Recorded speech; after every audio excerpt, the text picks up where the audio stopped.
Final Fantasy. You've heard the name, you've probably played some of the games, and maybe you've even seen the films. Hopefully not that one. You'll probably know Cloud or Squall, maybe Tidus or Zidane. Fucking Ramza. I don't know. These games are what I grew up on, but I only entered the series on Final Fantasy VII. Now personally, I love Final Fantasy VII, but plenty of fans of the series don't. In fact, a lot of the audience views 6 as a better game.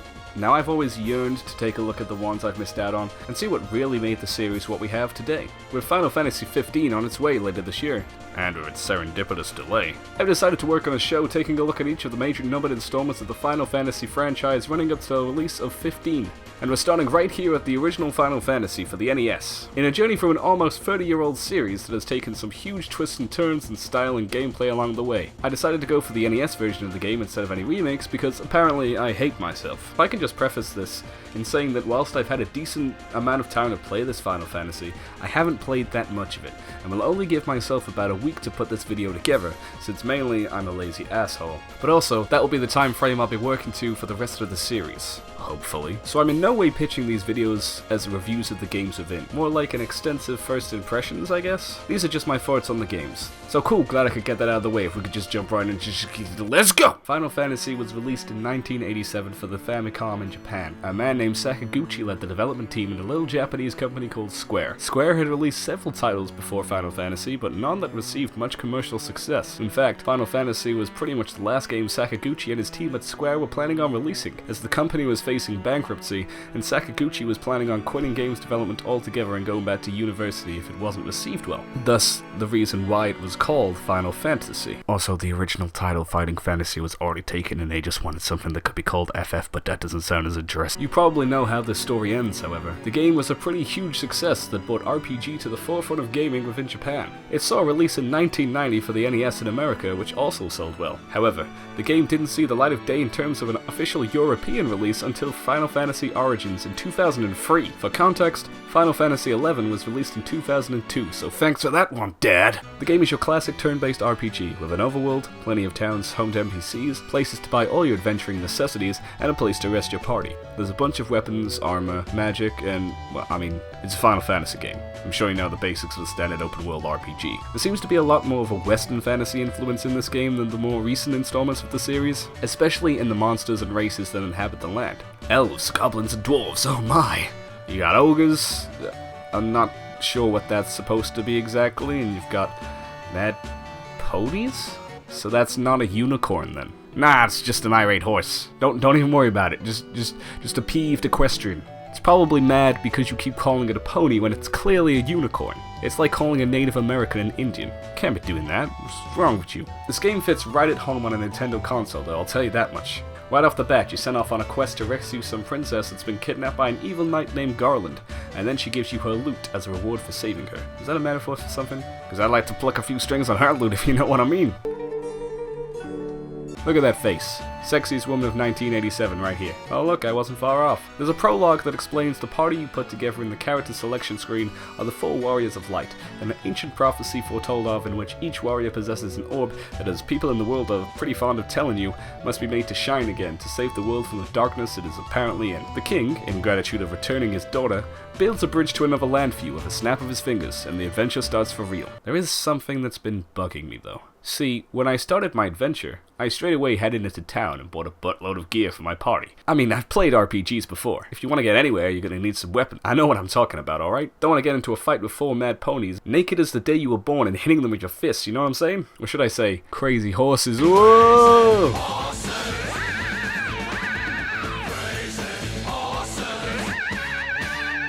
But what's confusing me is that I'm only doing 1 to 2 damage with my party, and I'm taking a lot of damage. Even in the Garland fight, I was still hitting for 1 damage of anyone that wasn't my warrior. And I know this was NES, but could they really not design the weapons to appear when my party attacks? This is pretty weird, dude. I'm certain that I equipped all my stuff when I bought it, because the shopkeeper asks you who you to equip. Oh, it doesn't equip it.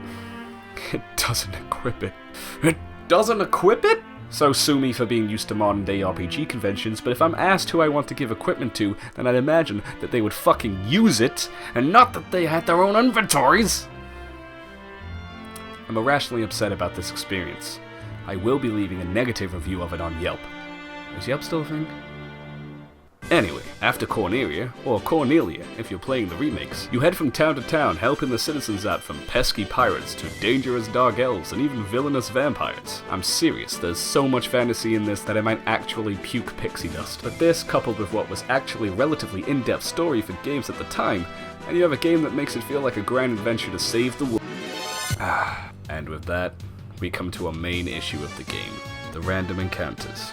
Now, I'm not the kind of guy that doesn't like random encounters in my RPGs. I'm fine with it. Hell, I used to prefer it as a battle system until pretty recently. But the way they're utilized in this game, put simply, sucks balls. Is this because it was their first attempt in the genre, not to mention battle system, was in its early infancy? Most probably. The system has clearly been refined throughout the series. I mean, they had it down to a T. That being said, the original does leave a lot to be desired. First of all, the game is a pretty huge grindfest. Random encounters happen a little too often, but what's worse is that they aren't even hard, assuming you have your items equipped. Even the bosses go down with a firm shove. At first I considered this might be down to my characters simply being overleveled, but I doubt it since I've been running away from half the encounters I come across. So when I can pretty much take down most early bosses with my warrior on his own, it diminishes the feeling of these epic fights. The main difficulty of this game so far has been the dungeons, wherein you'll have to fight your way through at least 3 floors of monsters just to get to the boss or treasure you're after, with a limited use of spells that shed out between a maximum of 3 spells per magic level, which can't be replenished. You end up going back and forth between town and dungeon to make sure you get all the treasure and you have enough magic to fight the boss. I should point out that overall I actually like this idea. It gives the dungeons a real contrast to the regular open world grinding, and you're faced with a choice to either soldier on deeper into the dungeon and risk not being able to get back out without losing party members or at worst getting a game over, or playing it safe and staying on the first floor. It sort of reminds me of Darkest Dungeon. This can get tedious if you're stuck doing it for too long, however. Again though, this is mainly because of the random encounters. They're super frequent and everything takes so long to happen in them. I realize this is a specific area that is misrepresentative of the actual game, but I'm just trying to make a point. Since the fights are usually pretty easy, they become more of a chore and I viewed them as a drain of my resources than a fun experience. The only time I ever really saw the game over screen was when the game pulled some almighty unfair bullshit. Like that. The battling completely took me out of the feeling of adventure the rest of the game had built, because when I was wandering around and trying to find out where to go, I was dreading the next random encounter, which whilst I have felt this way playing other games in the series, or just turn-based RPGs in general, it's never been this bad. The saving grace of these encounters, however, is the victory theme that plays when you defeat the enemies, because I just can't get enough of it. The music in this game is a true testament to Nobuo Uematsu's musical talent, and I dearly hope I'm saying his name right. It's also the start of a beautiful bond between the Final Fantasy games and their soundtracks. The main overworld theme of this game really gives a sense of adventure, and this game is also where many of the iconic themes for the series came from. The remakes of Final Fantasy truly do the scoring of this game justice. Just listen to this. It's sublime. This is just sublime. This game was just a taste of what Nobuo had cooking up in his notebook. Get it? Notebook? Because you use musical notes when writing a composition, but also that's what you forget it. Even the 8-bit tracks to the original are pretty awesome. Now, whilst the art style and graphics for this game was completely limited by the technology of its time, some of the monster designs actually looked pretty cool. Garland and a Lich are pretty standout designs for how far I played through at least. Some may have been... what? But most are pretty representative of what they were supposed to be, even if some of the names were a bit odd, especially for the magic and items. I mean, cure, ice, fire, sure. Fast, I mean, haste, whatever, sure. Harm, that's okay, that hurts the undead, that's fine, but fog? And what's that even supposed to be? Guess I won't be finding out anytime soon anyway. I'm a broke-ass bitch. I can forgive these weird-ass names though because, hey, sometimes localization is weird, and there wasn't really much of an established formula for magic when it came to RPGs, so everyone was just winging it, no doubt. Truly though, the graphics in this game look fine. I can't rag on a game's aesthetics when it was all done with 8-bit technology almost 30 years ago, so let's wrap this mama up. The game could be clunky, and my main gripe is really just the random encounters, feeling like a way to extend the playtime of the game. Overall, it's pretty fun and feels like a great adventure that, had I been a kid in the 80s, I would have easily found myself completely enamored with this game. It's not hard to see why this game spawned a successful franchise still going strong today, that basically defined a genre. Final Fantasy is a pure JRPG experience. Whilst I wouldn't recommend it as an entry title for the series to a casual player, it's a great piece of the franchise's and gaming as a whole's history, and definitely worth picking up for avid fans of the series. I would have loved to have touched on the story more in this video, but with the amount I was able to play, I don't feel I can talk about the story on the whole. No doubt I will come back to this game to finish it up when I'm through with this project though.